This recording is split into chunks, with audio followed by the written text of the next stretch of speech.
अभी बड़ी अच्छी चर्चा चल रही थी सीता जी के बारे में, कितनी अच्छी बात कही जा रही थी।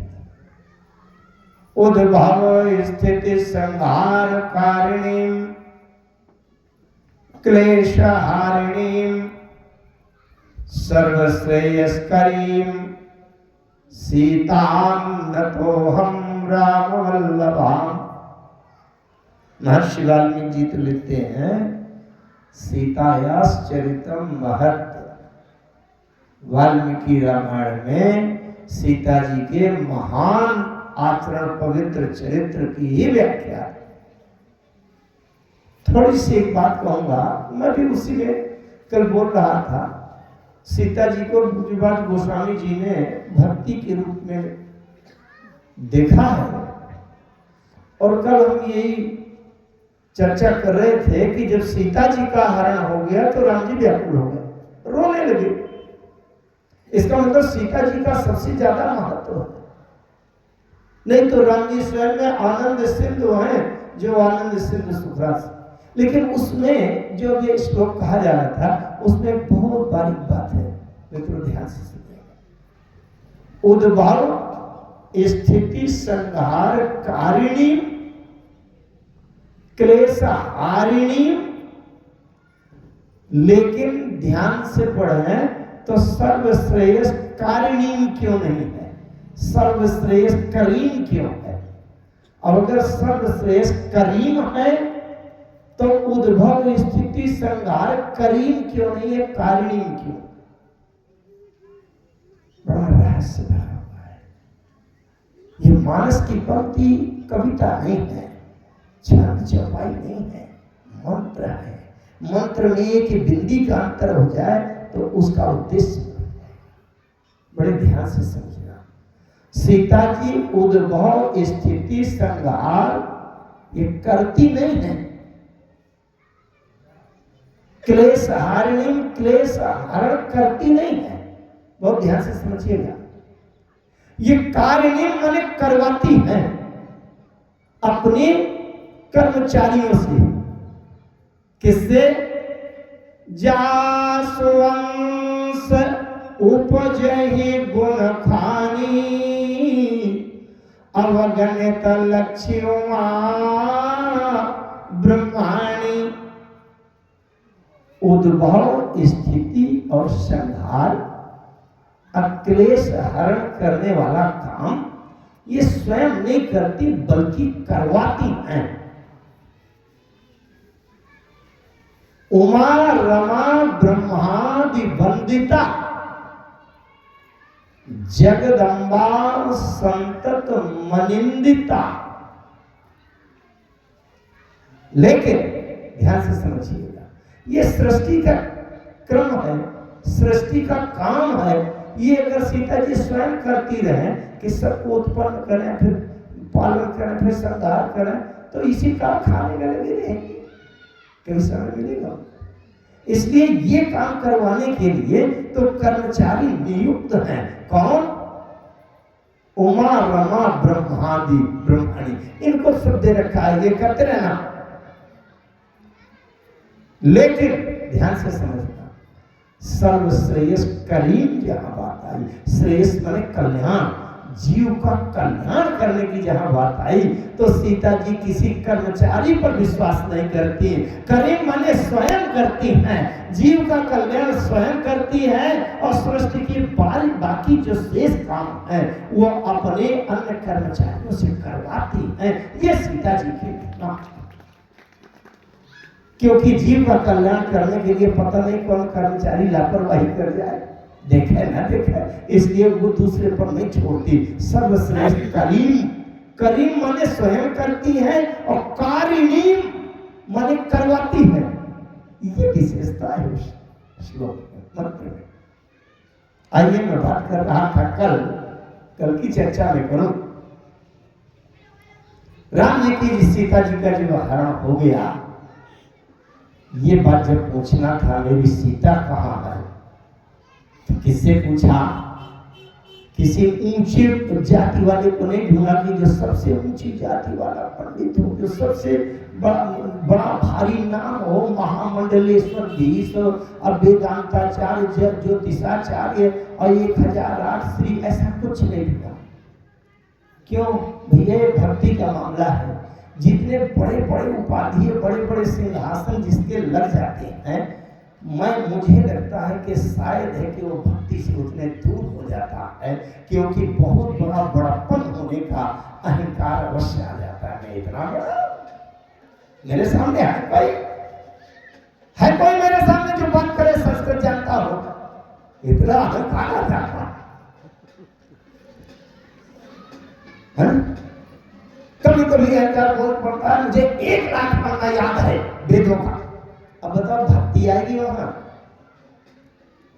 राम जी ने सबको छोड़ा, एक जो बाहर से बिल्कुल किसी भी गुण से अलंकृत नहीं थी। क्यों? एक बात बताऊं, मैं इनका भी संकेत दिया था।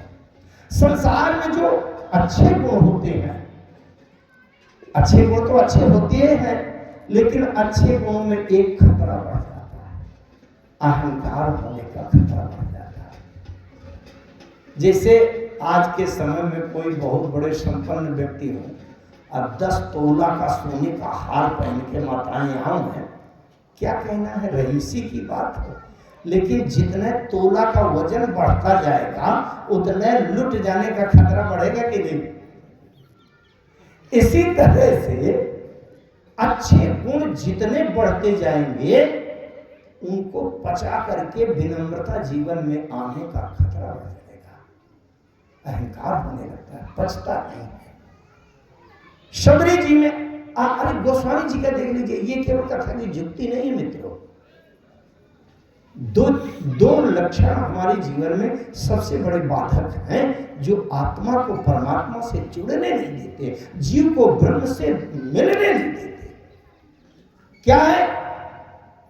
लक्ष्मण जी ने राम जी से पूछा था, प्रभु कहा ज्ञान, विराग और माया। माया क्या? और माया में केवल 2 चीजें, मैं और मोर तोर तय माया। अच्छा, इसमें भी ध्यान दीजिएगा, मैं और मोर असली है, मूल है, बिंब है। तय और तोर नहीं है, तय और तोर प्रतिबिंब है। जैसे आप शीशा के सामने खड़े हो जाएं तो आप 2 दिखाई देंगे, एक शरीर और एक शीशा के अंदर प्रतिबिंब। शीशा के अंदर जो प्रतिबिंब है उसको हटाने की जरूरत नहीं है, आप हट जाएं तो अपने आप हट जाएगा। इसी प्रकार से अगर मैं हट जाए तो तय अपने आप साफ हो जाएगा। सबसे बड़ा शत्रु, सबसे बड़ा बीच में बाधक है मोर। समस्या मोर में है, तोड़ में नहीं। कैसे? हम एक गद्दी पर बैठे हैं, बड़ा सुंदर बहुत अच्छा माइक लगा हुआ है हमारे कान, और कथा कहने के बाद ये माइक हम अपने बैग में डाल के ले जाना चाहें कि हम तो 2 घंटा बोलते रहे, ये माइक मेरा, तो अभी टेंट वाले मालिक और शास्त्री जी कहने लगेंगे नहीं नहीं, ये आपको बोलने भर के लिए दिया गया था, ये आपका नहीं, मेरा। तो अगर हम कहें मेरा, ये रामायण उठा के ले जाए मेरा, तो झगड़ा शुरू हो जाएगा।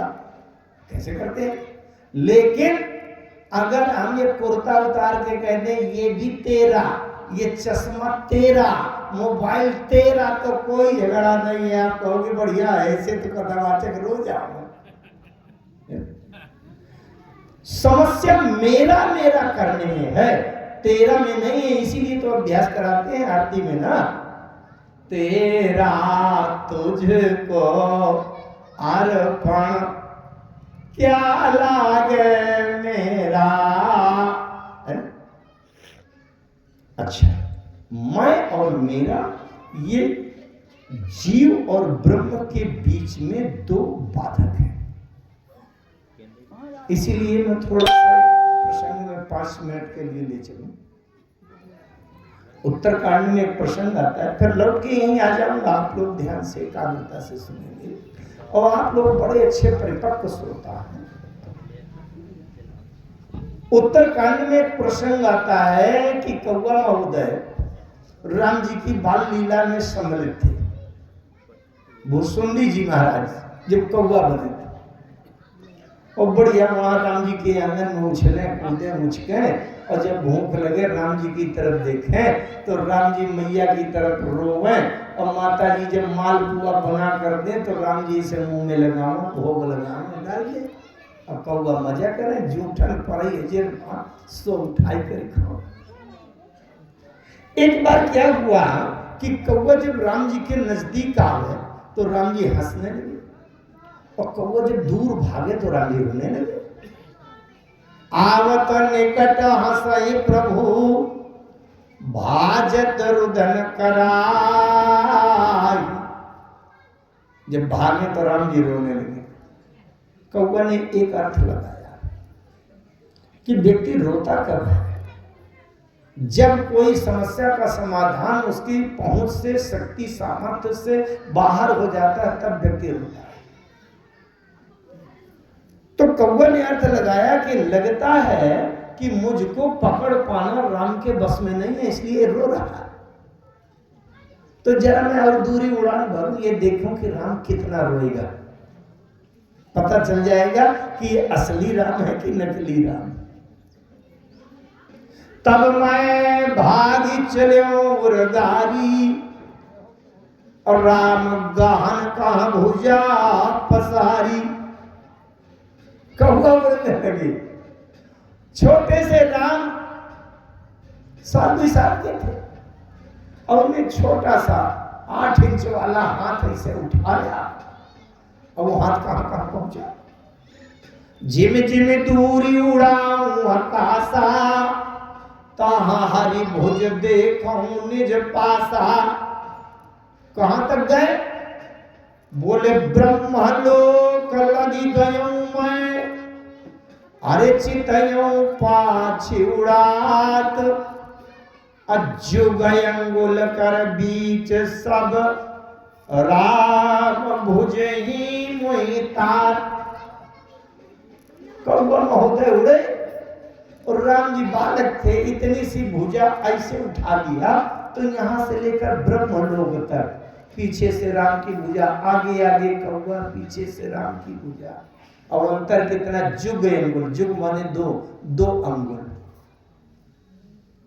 बड़े ध्यान से समझना, इस संसार में ऐसा कोई कौवा नहीं है कि जो यहां से उड़े ब्रह्मा जी के लोक तक पहुंच जाए उड़ते उड़ते। है कोई कौवा? ऐसा कोई कौवा हो सकता है क्या? इस संसार में कोई कौवा की कहानी नहीं। आगे क्या लिखा है?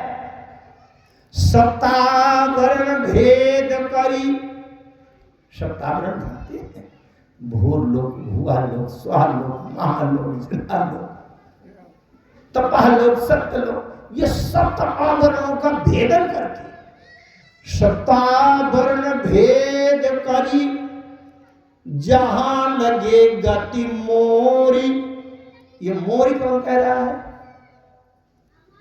कहने को तो कौवा कह रहा है, पर किसी कौवा की वहां तक गति है क्या? बहुत ध्यान से समझ रहे हैं, कहानी नहीं है। इस बात का ये प्रैक्टिकल प्रयोग हो रहा है कि सृष्टि में कण कण में ब्रह्म रहता है कि नहीं, ये इस बात का प्रैक्टिकल हो रहा, प्रयोग हो रहा है। भुसुंडी कौवा माने जीव। जीव जब यहां से संसार से हम आप लोग पुण्य कर्म करते हैं, उत्तम श्लोकों और लोकों को जाते हैं, उच्च ऊर्ध्व गति होती है हमारी, ऊपर की ओर जाते हैं। धर्म, पुण्य, तीर्थ, दान, यज्ञ, व्रत, ये सब करने से हम ऊपर के लोगों को जाते हैं। लेकिन जीव कहां तक जा सकता है? शास्त्र कहता है, आ ब्रह्म भुवनन लोका पुनरावर्तिनो अर्जुन। भगवान कृष्ण कहते हैं कि ब्रह्मलोक तक जीव जा सकता है अपने धर्म, कर्म, पुण्य के बल तेज से, अब ब्रह्मलोक से फिर वापस लौट जाएगा। लेकिन ये कौवा महोदय वहां माने जीव का सिद्धांत बताया ऊपर की ओर जाकर के देखना चाहते हैं कि ब्रह्म की पहुंच कहां कहां तक है। धरती में ब्रह्म रहता है कि ऊपर भी पहुंचेगा। तो कहते हैं कि ब्रह्मलोक लगी गयो मैं, चितयों पाछी उड़ात, अज्जो गयंगुल कर बीच सब, राम भुजहि मोहितात। मुझ में और राम की भुजा में 2 अंगुल का अंतर था। राम की भुजा माने ब्रह्म और कौवा घुसुंडी कौवा माने जीव। अच्छा, आप लोग ये भी एक बात समझे कि जब राम की भुजा यहां से ब्रह्मलोक तक सप्त आवरणों का भेदन करके पहुंच सकती है, तो आगे आगे कौवा जीव चल रहा है, तो क्या 2 अंगुल और नहीं लपक सकती है? भाई यहां से लेकर भोपाल तक हम 2 कार दौड़ाओ हैं, और यहां से भले ये कार पीछे है, 10 फुट पीछे है, तो भोपाल तक चलते चलते ये नहीं हो सकता कि 10 फुट और आगे करके वो आगे हो जाए। ये भी तो हो सकता है कि नहीं? ये कोई कठिन बात तो नहीं। बड़े ध्यान से समझना, चाहे राम कथा हो चाहे भागवत कथा हो। श्रीमद् भागवत महापुराण में कथा आती है, एक दिन यशोदा मैया की दही की मटकी कन्हैया ने फोड़ दिया। यशोदा मैया को गुस्सा आ गया, छड़ी लेकर के दौड़ी, लेकिन जब कन्हैया को पकड़ नहीं पाई तो छड़ी फेंक दिया और निराश होकर खड़ी हुई। कन्हैया पकड़ में आ गए। यशोदा मैया रस्सी ले आई, कन्हैया को बांधने लगी। जब बांधने लगी तो 2 अंगुल रस्सी छोटी पड़ी। दूसरी रस्सी ले आई, दूसरी जोड़ दिया, 2 अंगुल छोटी। घर भर की पूरी रस्सी जोड़ दिया, 2 अंगुल छोटी। पूरे गोकुल गांव की रस्सियां मंगवा लिया, बांधते समय 2 अंगुल छोटी। मैं 2 अंगुल की बात कर रहा हूं। कौवा के राम जी की भुजा के बीच में 2 अंगुल का अंतर। और यशोदा मैया माने जीव, कृष्ण माने ब्रह्म। जीव अगर ब्रह्म को अपने बस में करना चाहे, बांधना चाहे, तो 2 अंगुल छोटी। ये 2 अंगुल क्या है? ये वेदांत के शब्दों में 2 अंगुल है, अहंता और ममता। हिंदी में समझे तो अहंता माने मैं और ममता माने मेरा। मैं और मोर तोर तय माया, मैं और मेरा के माया के 2 आवरण परत के कारण जीव और ब्रह्म एक नहीं हो पाते। अगर मैं माने हमारा जो अहंकार है, वो अगर टूट जाए और हम समर्पण कर दें, तो राम जी फिर ये जो हम संसार में मेरा मेरा करते हैं, तो राम जी अपना बना लेंगे, मेरा कर लेंगे, तो ये 2 अंगुल समाप्त हो जाएगा और जीव ब्रह्म एक हो जाएगा। दूसरा है समर्पण और कृपा। हम अपने गुण, अपने विद्वता, अपने कला, अपने उसमें तने हुए हैं और परमात्मा में समर्पण नहीं करते। हम ये मानते हैं कि हम अच्छे कलाकार हैं, अच्छे विद्वान हैं, अच्छा अर्थ करेंगे, अच्छा स्वर निकालेंगे, तो भगवान कहते हैं मुझे क्या मतलब, तुम अपने गुणों पर अटके रहो। लेकिन अगर सच्चा समर्पण हो जाए तो राम जी कहेंगे कि इसका तो अपना कुछ ही नहीं है, ये मेरा है, हमारा समर्पण, और राम जी ने हमको मेरा बनाया, तो जीव और ब्रह्म एक हो गया, जीव का कल्याण। ये 2 चीज। भागवत में जो कथा आती है, 2 अंगुल रस्सी छोटी पड़ रही थी, बड़ी अच्छी बात। ब्रह्म वैवर्त पुराण, गर्ग संहिता और 2-3 ग्रंथों में है भगवान कृष्ण की लीला का विस्तार। ब्रह्म वैवर्त में बात आती है कि एक कोई गोपी ने आकर के बताया यशोदा मैया से कि मैया, हमने सुना है कि अगर कन्हैया को बांधना हो तो गोकुल की रस्सी में नहीं बंधेगा, इसको बांधने के लिए बरसाने की रस्सी मंगवाओ तो बरसाने की रस्सी से बंध जाता है, हमने सुना है। और यशोदा मैया ने बरसाने की रस्सी मंगाई, बरसाने की राधा जी हैं और राधा माने भक्ति, इसका मतलब भक्ति के नगर की प्रेम की डोरी मंगवाई और कन्हैया बन गया। कहने का तात्पर्य ये कि गोकुल पुरुषार्थ है, पुरुषार्थ की रस्सी से परमात्मा को नहीं बांधा जा सकता और प्रेम की रस्सी से परमात्मा बन जाता है। मैं दो बातों पर बोल रहा था, मैं और मेरा, बल्कि अपना जो मूल विषय था उस तक अभी पहुंच नहीं पाए थे। मैं और मेरा, मैं पूज्यपाद गोस्वामी जी महाराज के बारे में कह रहा था। अच्छा, भरत जी के लिए भी एक दोहा आया, भरत प्रेम के ही समय जस तस कही सके न शेष, कभी अगम जी में ब्रह्म सुख अहम मम जनेश। अहम माने अहम, मम माने मम मेरा। अहम मम, अहंता और ममता से मलिन जनेश, मनुष्य का हृदय बड़ा गंदा हो जाता है। अहंकार और मेरा, ये दो दूर होना चाहिए। गोस्वामी जी के जीवन में राम जी की ऐसी कृपा हुई थी कि जो बचपन में 2 टुकड़ा रोटी के लिए दर दर भटका हो, 2 टुकड़ा रोटी के लिए हजारों गाली खाई हो जिसने, उसके जीवन में अहंकार तो हो ही नहीं सकता। कहां से आएगा अहंकार? पानी होगा। और जिसके जीवन में जन्म लेने के 6 महीने के अंदर माता पिता दोनों काल कवलित हो गए, मेरा नाम का कोई है ही नहीं संसार में। बड़ा अच्छा योग बनाइए, जिसके जीवन में अहंकार होने का कारण और मेरापन की आसक्ति होने का कारण प्रारंभ से ही समाप्त हो जाए, उस जीव पर भगवान की बड़ी कृपा। भगवान श्रीमद् भागवत में कहते हैं, मैं जिसके ऊपर विशेष कृपा करता हूं, धीरे धीरे उसका परिवार और धन छीन लेता हूं, और वो दोबारा अगर प्राप्त करना चाहे तो मैं उसे दोबारा पूंजीपति, उद्योगपति, करोड़पति बनने नहीं देता। ये भगवान की विशेष कृपा है, ताकि संसार से आसक्ति छूट जाए।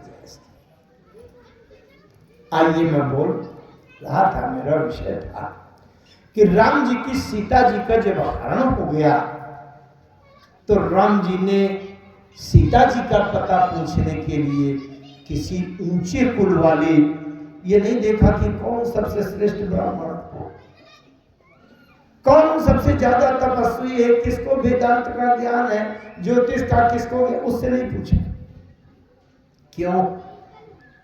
जितने अच्छे गुण होंगे उतने ज्यादा अहंकार होने की संभावना रहती है। तो राम जी गए जहां सांसारिक कोई सद्गुण दिखाई नहीं पड़ रहा। सबरी जी स्वयं कह रही हैं, अरे अधम ते अधम, अधम अति नारी, अति न मति मंद अघारी। जिसके जीवन में सद्गुणों के कारण अहंकार होने की कोई संभावना नहीं, उसके यहां गए सबरी जी के, और सबरी जी से पूछ लिया, ऐ सुंदरी, ऐ भामिनी, जनक सुता कहे सुधी भामिनी, अजानहि कहू करिबर गामिनी। यद्यपि लक्ष्मण जी को ये अच्छा नहीं लगा। लक्ष्मण जी बार बार समझा रहे थे राम जी को कि राम जी को कुछ तो समझ आवे, हो सवास ठीक हो। अब जब सबरी जी से पूछा तो लक्ष्मण जी ने फिर सोचा कि अभी तक पहले तो पेड़ पौधों से पूछ रहे थे, पूछा तो चले लता तो रूपाती, कुछ समझाया तो पशु पक्षियों से पूछने लगे। अच्छा, ये प्रसंग भागवत में भी आता है। महाराज के समय जब भगवान कृष्ण दिखाई देते थे गोपियों को, राधा जी को, वहां भी गोपियां तमाम कभी तुलसी से, कभी किसी से, मौलश्री से पूछती है। राम जी पूछ रहे, राम कथा में राम जी पूछ रहे हैं और भागवत कथा में राधा जी और गोपिकाएं पूछ रही। अच्छा, राम जी को सबसे पहले पता किसने बताया? सीता का। जबकि राम जी खूब तेज विलाप कर रहे थे, सबसे पहले पता किसने बताया? नाथ दसानन यही गति कीनी, अते ही खल जनक सुतारिणी, अलय दक्षिण दिश गयो गोसाई, बिलपति अति पुररी कीना। आप लोग समझ गए? आगे परा गीधपति देखा, समर्थ रामचरण जी ने देखा, गीध ने बताया। अब फिर दूसरा समाचार किसने बताया? संपाति जी ने बताया। कहाँ अशोक उपवन जहराई, सीता बैठी सोचरत आई, मैं देखो तुम नहीं। बताया कि नहीं? पक्षी ने बताया। फिर किसने बताया? पशु ने बताया। पशु ने, किसने? हनुमान जी गए, हनुमान जी ने लौटकर सीता कहे अति विपत्ति विशाला। और हनुमान जी कौन? शाखा मृग कहे बड़ी मनुषाई, शाखा ते शाखा पर जा। मृग माने पशु। इसका मतलब, मेरे कहने का मतलब ये नहीं कि हनुमान जी पशु हैं। अरे बानर के रूप में शंकर छिपे हैं। ये राम जी ने देखा। संसार को देखने में भले ही बंदर दिखाई पड़ रहे हैं, संसार की दृष्टि में भले ही जामवंत जी रिक्ष हो, भालू हो, पर उनके अंदर ब्रह्मा जी घुसे बैठे। सूर्य अंशिक सब कपि अरु रिक्षा। मुझे एक बात बताऊं, अगर बाहर से ही देखना, बाहर से राम जी का कितना खतरनाक टक्कर फंस गया लंका में रावण के सामने, और राम जी के पास कोई साधन सुविधा नहीं, न भैया सेना, न अस्त्र, न शस्त्र। ये बंदर जो इकट्ठा है सेना है क्या? ये कोई सेना नहीं है।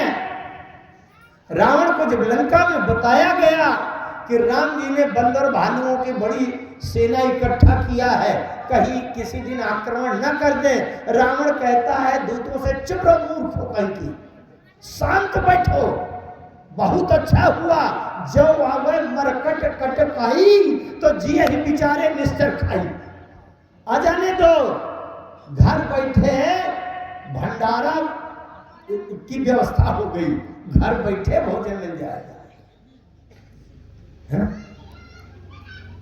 जब हनुमान जी लंका गए थे, सीता जी के माता जी के सामने खड़े हुए अशोक बैठकर, और माता जी से हाथ जोड़कर हनुमान जी कहने लगे। हनुमान जी उस समय छोटी सी बंदरिया बने थे, बंदरिया, बड़ा स्वरूप नहीं थे, छोटा।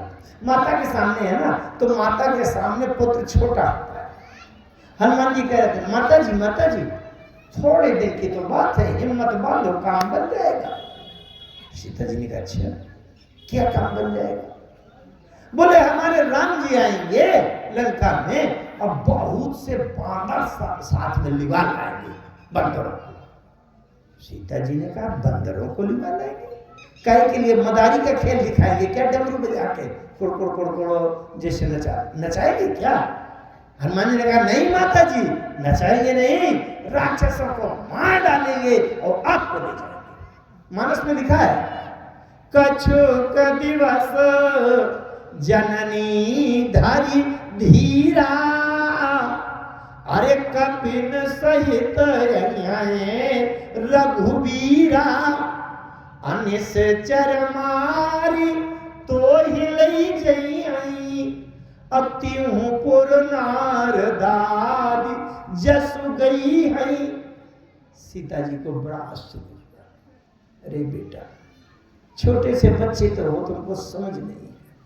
जैसे मैं एक उदाहरण दूंगा, बड़े अच्छे से समझ जाएगी। आपके गांव में एक पागल हाथी आ गया, बहुत बड़ा मत वाला, और पागल है, जिसको देखता है मार उछाल देता है, चीर फाड़ डालता है, तमाम आदमियों को मार डाला, कुछ जीव जंतुओं को मार डाला। और आपके गांव में दहशत फैली है, एक हफ्ते से यही गांवों में घूम रहा है, रात दिन सबके दरवाजे बंद रहते हैं।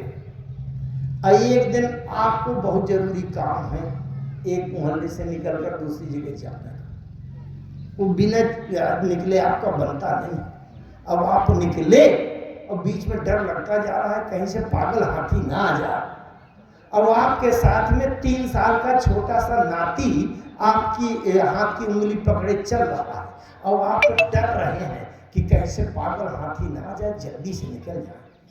अब आपके नाती ने कहा, बाबा बाबा आप डरो नहीं, दादा आप डरो नहीं, हाथी आएगा तो मैं एक घूंसा मारूंगा, हाथी मर जाएगा, हम लोग चले जाएंगे। तो क्या आप 3 साल के नाती के विश्वास में निर्भय हो जाएंगे क्या कि सही सही नाती एक घूंसा मारेगा तो हाथी मर जाएगा? आपको बड़ा प्यार आएगा नाती की बातों में, उसकी भावना में, गोद में उठा के उसको प्यार कर देंगे। लेकिन आप कहेंगे अपने नाती से कि अभी तुमने हाथी को देखा नहीं है, हाथी को जानते नहीं हो, इसलिए तुम कहते हो कि एक घूंसा मारूंगा तो हाथी मर जाएगा। और जब तुम हाथी को देख लोगे और हाथी को जान जाओगे कि कितना बलवान होता है, तो तुम्हारा ये जो भ्रम है ये दूर हो जाएगा। उसी तरह सीता जी कहती हैं हनुमान जी से, हनुमान बेटा तुम छोटी सी बंदरिया, अभी तुमने राक्षसों को देखा नहीं है, जिस दिन राक्षसों को देख लोगे ना उस दिन तुम्हारा ये भ्रम दूर हो जाएगा कि बंदर आएंगे राक्षसों को मार डालेंगे। सीता जी ने जानते हो क्या कहा? सीता जी ने हनुमान जी से कहा, बेटा लंका का जरा भोजनालय देख लेना तो तुम्हें पता चल जाएगा कि राक्षस कैसे।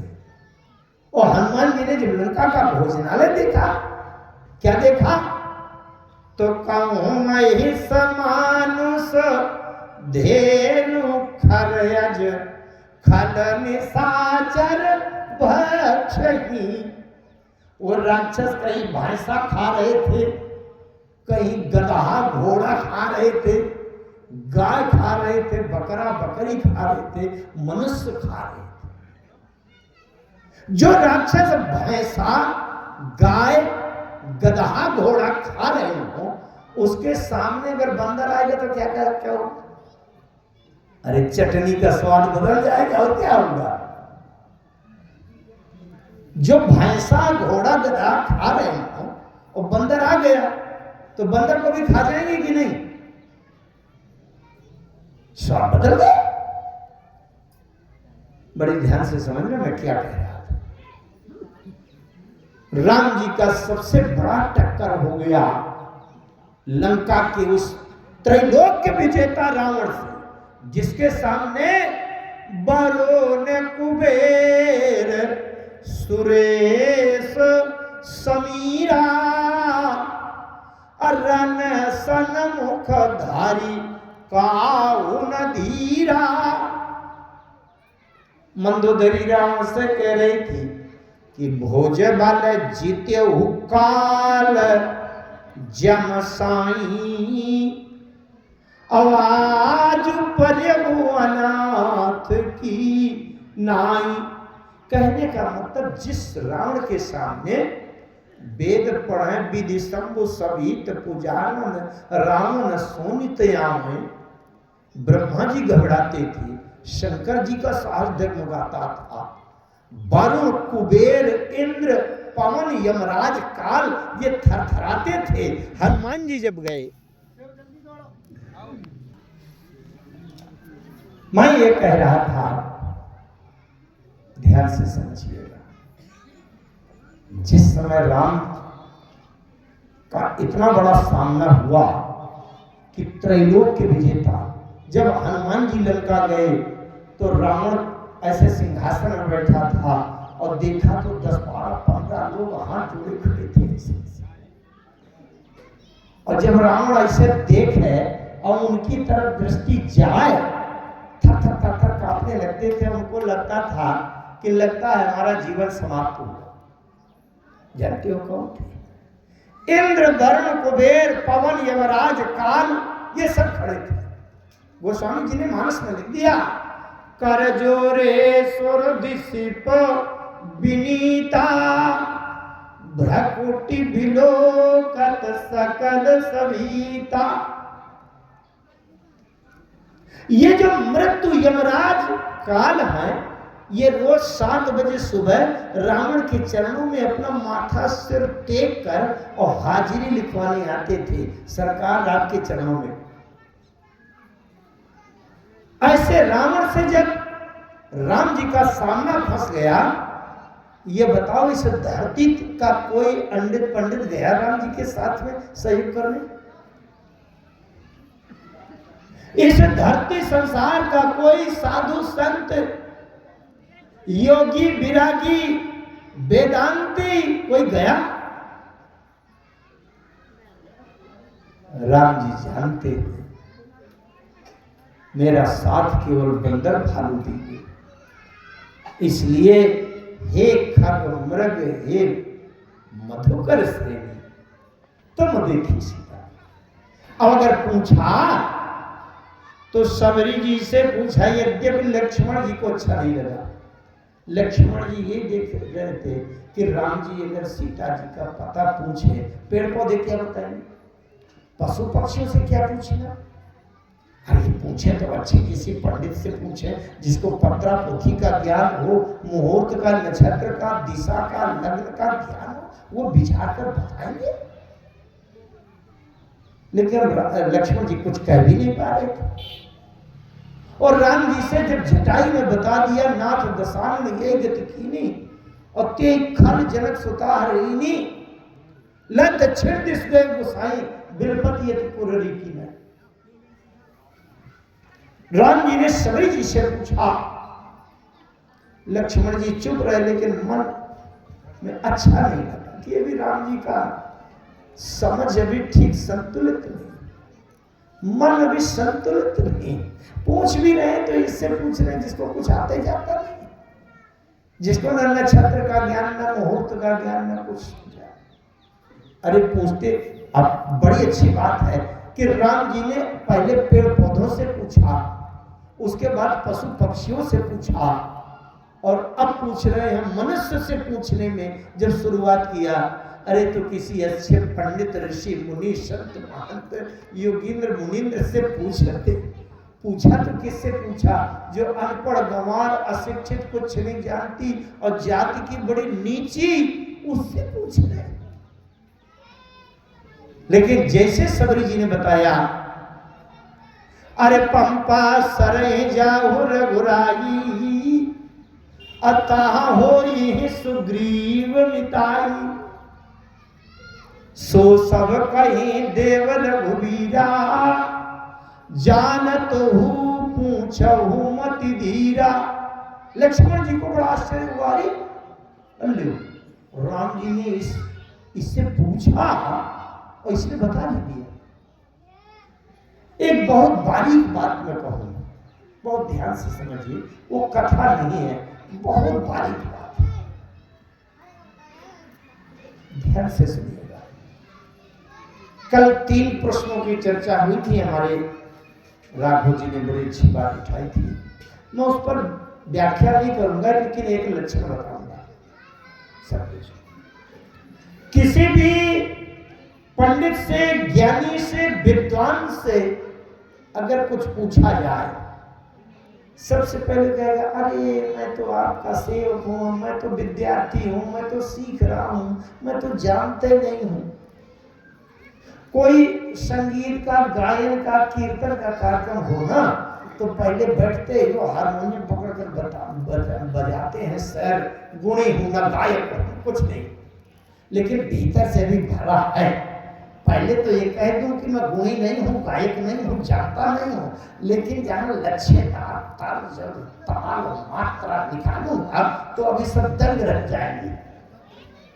ध्यान से समझिएगा, हम लोग भगवान से दूर क्यों रह जाते हैं? मैं कोई कथा नहीं कहता, मेरा केवल एक ही निशाना है मित्रों जीवन भर का, किसी भी प्रकार से राम जी की एक बार कृपा की नजर में आ जाऊं, बेड़ा पार हो जाए। संसार वाले क्या, चाहे कोई खुश हो चाहे ना हो, मुझे संसार वालों से मतलब नहीं है। इसलिए मैं हृदय के भीतर की मर्म की बात कहता रहता हूं हमेशा, और हमेशा राम जी से प्रार्थना करता हूं। बहुत ध्यान से समझिएगा, हमारी बात राम जी तक पहुंचती क्यों नहीं? बाहर से तो हम बड़ी विनम्रता रखते हैं, अरे महाराज मुझे कुछ आता जाता नहीं है, मैं भी विद्यार्थी हूं, मैं भी सीख रहा हूं, मुझे क्या। लेकिन भीतर से भी अहम भरा है, मैं जब ऐसा अर्थ करूंगा, ऐसी व्याख्या करूंगा, उस शब्द का ये लगाऊंगा व्याकरण, तो सब लोग दंग रह जाए। बाहर से तो वैसे झूठी मूठी कह रहा हूं कि मुझे कुछ नहीं आता, मैं अभी सीख रहा हूं, लेकिन अंदर से अहम भरा है कि मैं विद्वान हूं। आप ध्यान से पढ़िए मानस को, जिन लोगों से ऋषि मुनियों से महामुनीश्वरों से राम जी ने पूछा, पहले उन्होंने विनम्रता कर दिया और बाद में बता दिया। कैसे? राम जी ने भरद्वाज जी से पूछा, नाथ कहिए हम के मग जानी। तुरंत भरद्वाज जी ने कहा, सकल सुगम मग तुम कहु आहानी।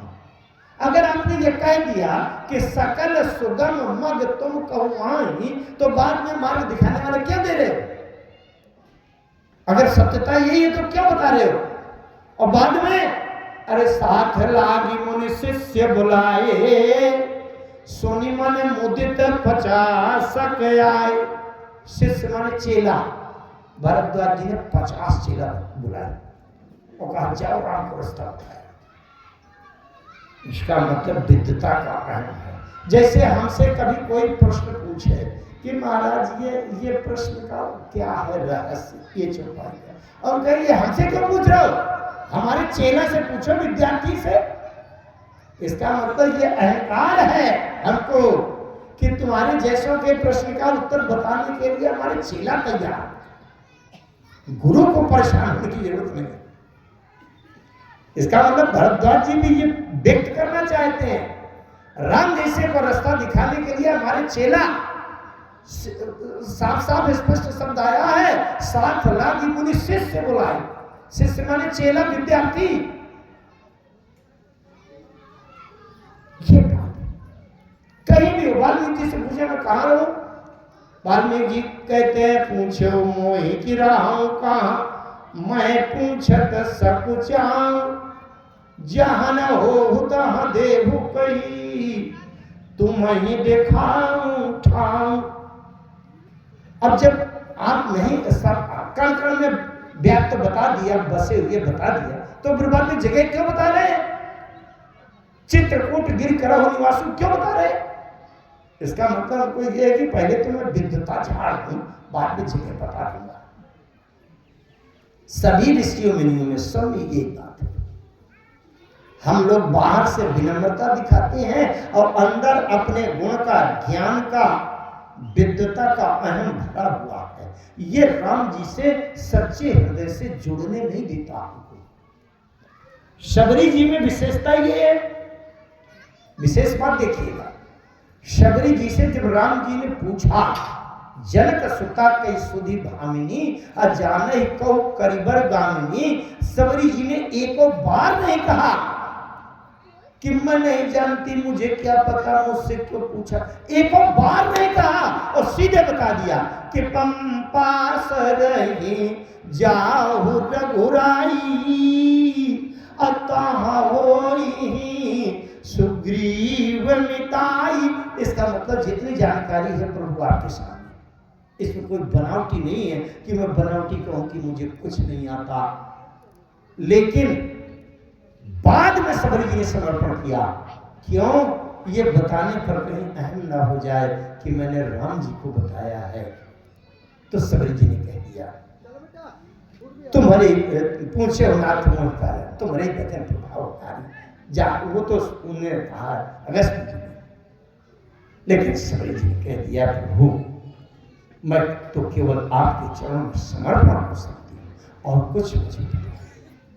न कोई साधन है, न मंत्र है, न तपस्या है, कुछ है नहीं। जानत हो पूछो मति धीरा, ये सबरी जी ने कह दिया। जानत हो पूछो मति धीरा, ये सबरी जी ने समर्पण कर दिया। सबरी जी के अंदर बनावटी भाव बिल्कुल नहीं। इसलिए एक बात मैं और विशेष बताऊं, राम जी किसी ऋषि मुनि के सामने अपने को ये नहीं कह रहे कि मैं भगवान हूं, मैं ही ईश्वर हूं, मैं परमात्मा हूं। किसी ऋषि मुनि से नहीं कह रहे, सब ऋषि मुनियों से अपने को छिपाए। लेकिन सबरी जी से एक एक शब्द में भगवान राम जी कह रहे हैं, सबरी मैं ही परमात्मा हूं, मैं ही ईश्वर हूं, मैं ही लक्ष्य हूं, मैं ही जीव का अंतिम उद्देश्य हूं, मैं ही आत्मा कल्याण। प्रत्येक शब्द में आपको बताऊं, देखिए आप राम जी अपने को छिपा नहीं रहे हैं। जब सबरी जी जैसा निर्मल पवित्र समर्पित भक्त मिल जाए तो राम जी खुल करके अपनी ईश्वरत्व को प्रकट कर देते हैं। एक एक शब्द में देखिए आप, राम जी सबरी जी से कह रहे हैं, सबरी जी मैं नवधा भक्ति का उपदेश देना चाहता हूं, सुनोगे? सबरी जी ने कहा, प्रभु जीवन धन्य हो गया, आपके श्रीमुख से जिसको उपदेश सुनने को मिल जाए, अब जीवन में उससे ज्यादा क्या चाहिए? मैं तो धन्य हो गई, प्रभु सुनाइए।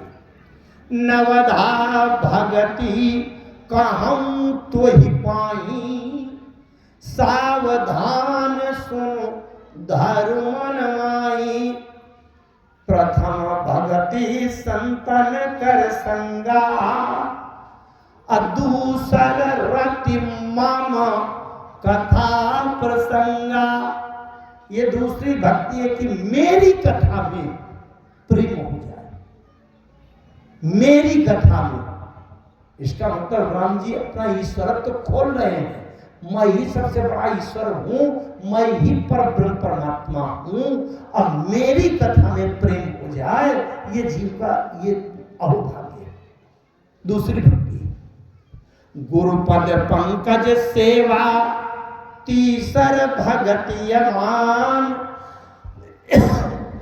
चौथी भगति मम गुण गण, करे कपट तजिगान। दूसरे का नहीं, मम गुण गण, मेरा गुण गावे। मंत्र जाप मम दृढ़ विश्वास। इधर उधर भटकने की जरूरत नहीं है, मेरे मंत्र के जप में विश्वास करो, मंत्र जाप करो। मंत्र जाप मम दृढ़ विश्वासा, पंचम भजन सुवेद प्रकाशा। छठ दम शील विरति बहुकर्मा, निरत निरंतर सज्जन धर्मा।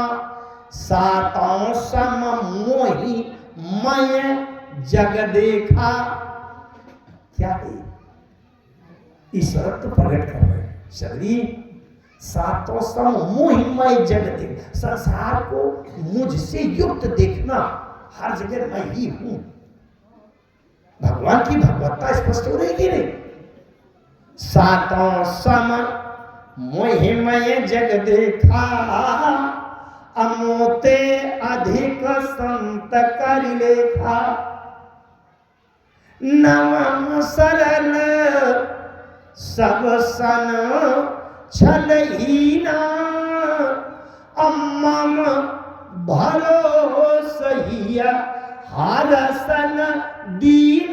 मम भरोसा, मेरा भरोसा करो। संसार वालों का क्या ठिकाना, कब धोखा दे जाए। अच्छा ठीक है, धोखा ना दे जाए। संसार वाले की सबकी क्षमता सीमित है।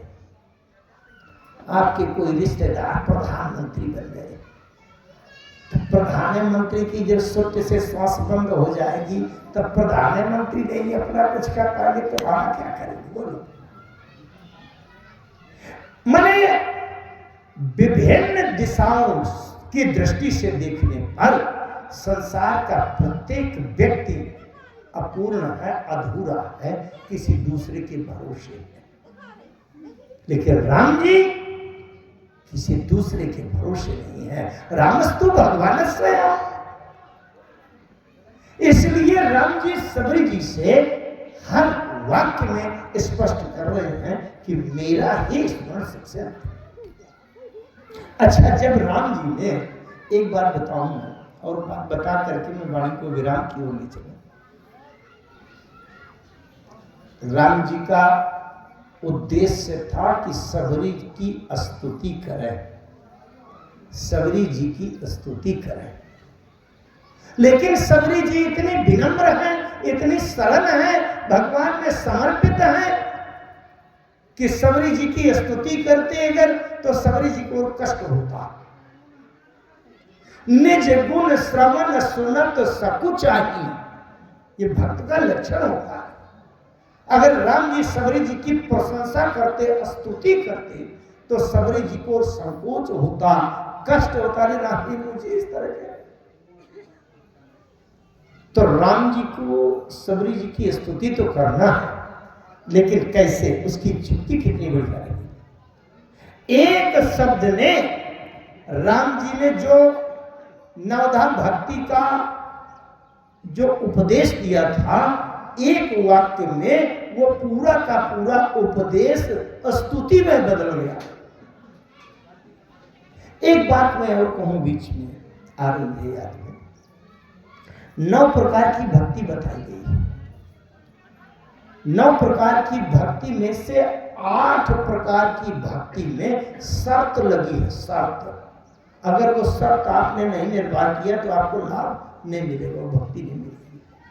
जैसे दूसर रति मम कथा प्रसंगा, दूसरी भक्ति में शर्त लगी है कि राम जी कहते हैं मम कथा प्रसंगा, मेरी कथा से प्रेम हो, दूसरे की कथाओं से प्रेम नहीं। संसार के किसी नाटक और किसी डाकू की कथा सुनाई जाए और उसमें तुमको प्रेम हो जाए तो ये भक्ति नहीं मिलेगी। दूसरी भक्ति में शर्त है कि मन कथा, मेरी कथा में आपका प्रेम हो। तीसरी भक्ति में क्या शर्त लगी? गुरुपद पंकज सेवा तीसर भगति अमान, अमान की शर्त लगी है। मान माने अहंकार, बस सेवा करोगे गुरु के चरणों की सेवा और भीतर से मान अभिमान रहेगा तो तीसरी भक्ति नहीं मिलेगी। अब चौथी भगत में शर्त क्या लगी? चौथी भगति मम गुण गण करे कपट तज गान, कपट छोड़कर गाओ। अब अगर आपने खूब राम जी का गुणगान गाया लेकिन भीतर से कपट भरा है तो चौथी भक्ति नहीं मिलेगी। मंत्र जाप मम, लेकिन दृढ़ विश्वास है। अगर दृढ़ विश्वास नहीं है तो खूब मंत्र जपो, कोई फायदा नहीं होगा, पांचवी भक्ति नहीं मिलेगी। छठ दम शील, दम माने इंद्री दमन, लेकिन विरति बहुकर्मा, संसार के ये भी कर ले, वो भी कर ले, वो भी कर ले, आसक्ति में भाग रहे हो, कुछ नहीं होगा। अच्छा, शर्त है निरंतर सज्जन धर्म, सातों समोहिमय जग देखा, खूब आप राममय ब्रह्म में देखने भी लगे, लेकिन मोते एक संत करी लेखा। अगर संत को भगवान से ज्यादा नहीं आपने माना तो आपको ये शर्त लगी है, फिर वो भक्ति नहीं मिलेगी। आठों जथा लाभ संतोषा, लेकिन शर्त लगी है कि सपने वो नहीं देखे पर दोषा, दूसरे का दोष देख लिया आपको आठों भक्ति नहीं मिलेगी। नवम सरल सब संचल ही ना, लेकिन शर्त लगी है कि मम भरोसे ही हर्ष न दीना। संसार वालों के भरोसे न रहोगे, संसार वालों पर विश्वास है, भरोसा है कि मेरे मौसिया विधायक हैं तो नवमी भक्ति नहीं मिलेगी। शर्त लगी कि नहीं? केवल एक भक्ति है जो बिना शर्त के लागू है। ध्यान दीजिए, 8 प्रकार की भक्ति में शर्त लगी है, लेकिन एक भक्ति ऐसी है जिसमें कोई शर्त नहीं है। और राम जी कहते हैं प्रथम भगति संतन कर संगा, इसमें कोई शर्त नहीं है। आप संतों के साथ, संतों के निकट केवल रहने बैठने का एक अभ्यास करना शुरू कर दीजिए। संतों का साथ कीजिए, आपके अंदर संतों के गुण आना शुरू हो जाएंगे, भक्ति आना शुरू हो जाएगी। हाँ, मैं बात ये कह रहा था, उसको अवश्य पूरी कर दूं। राम जी शबरी जी की स्तुति करना चाहते हैं, लेकिन अगर पहले से कह देते कि शबरी जी जरा बैठ जाओ, मैं तुम्हारी स्तुति करूं, तो शबरी जी को बड़ा कष्ट हो जाता, संकोच होता, लज्जा आती। तो राम जी ने कहा शबरी जी, मैं नवधा भक्ति का उपदेश तुमको सुनाना चाहता हूं, सुनोगे? ध्यान से सुनना। अरे शबरी जी ने कहा धन्य हो गई प्रभु, सुनाइए सुनाइए सुनाइए, जहां स्वयं आप सुनावे, क्या कहना जीव के अहोभाग्य का, सुनाइए। राम जी ने पूरी 9 प्रकार की भक्ति सुना दी, 9 माह एको जी। अब फिर शबरी जी कहने लगी प्रभु अगर 9 प्रकार की भक्ति आपने सुनाई तो इनसे लाभ क्या मिलेगा? बोले 9 माह एको जिन के होई। शबरी जी ने पूछा प्रभु ये तो बताइए कि ब्राह्मण के वो भक्ति हो तब फायदा करेगी, ऊंचे पंडित के हो, विद्वान वेदांती के हो, कि बड़े करोड़पति अरबपति पूंजीपति गोरे रंग वाले के हो कि काले वाले के हो, किस देश में रहने वाले के पास हो तो फायदा करेगी? राम जी ने कहा नहीं, कोई शर्त नहीं। नव महुए कहू जिनके होई, नारी पुरुष सचराचर कोई। किसी भी जाति का हो, किसी भी देश क्षेत्र का हो, गोरा हो, काला हो, रईस हो, गरीब हो, पढ़ा लिखा हो, गंवार हो, शहर का रहने वाला हो, कोई भी हो, उसके पास सर्टिफिकेट बीए एमए पास, पीएचडी एमए का हो या कुछ ना हो, खेती किसानी करता हो, चाहे हवाई जहाज में उड़ता हो, राम जी ने कहा नारी पुरुष सचराचर कोई। शबरी जी ने पूछा प्रभु फिर वो उसको क्या होता है, आपसे क्या लाभ मिलेगा? राम जी ने कहा वो मुझे प्रिय होता है। शबरी जी ने कहा प्रिय होने में कुछ कटौती होगी, थोड़ा बहुत प्रिय होता होगा, 10% या 25% प्रिय होता होगा। नहीं नहीं, राम जी ने कहा नहीं, प्रियता में कोई कटौती नहीं, पूरा का पूरा प्रिय। बोले पूरा प्रिय? राम जी ने कहा नहीं नहीं, केवल प्रिय होने भर से काम नहीं चलेगा, अभी और है, प्रिय के आगे बढ़ोतरी है, अति प्रिय होगा। अरे शबरी जी ने कहा एक तो आपका प्रिय होना ही बहुत है, अभी अति प्रिय होगा।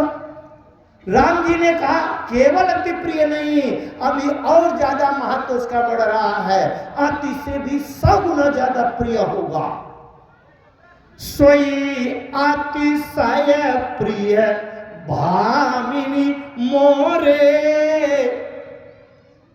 ऐ सुंदरी, मुझे बहुत ज्यादा, अति का भी 100 गुना ज्यादा प्रिय होता है। जिसके 9 मोह एको जिनके हुई, 9 प्रकार की भक्ति में एक भी भक्ति का कोई भी लक्षण आ जाए तो मुझे प्रियता से अति और अति से भी 100 गुना ज्यादा प्रिय होता है। शबरी जी ने कहा भगवान वो तो बड़ा भाग्यशाली होगा कि जिसके जीवन में एक भी भक्ति का लक्षण होगा, ऐसा इस धरती में कोई है बेटा? राम जी ने कहा हाँ बिल्कुल है। शबरी जी ने कहा आपने देखा है उसको? अरे बोले मैंने देखा है कि देख रहा हूं। शबरी जी ने कहा तो क्या मैं भी देख सकती हूँ क्या? राम जी ने कहा तुम देख तो नहीं सकती हो, लेकिन मैं देख रहा हूं। शबरी जी ने कहा कौन है जरा वो? राम जी ने कह दिया स्वयं अतिशय प्रिय भामिनी मोरे, असकल प्रकार भक्ति दृढ़ तोरे। राम जी ने भक्ति रूपी सीता का पता शबरी जी से पूछा, कोई पागलपन नहीं है, सकल प्रकार भक्ति दृढ़ तोरे।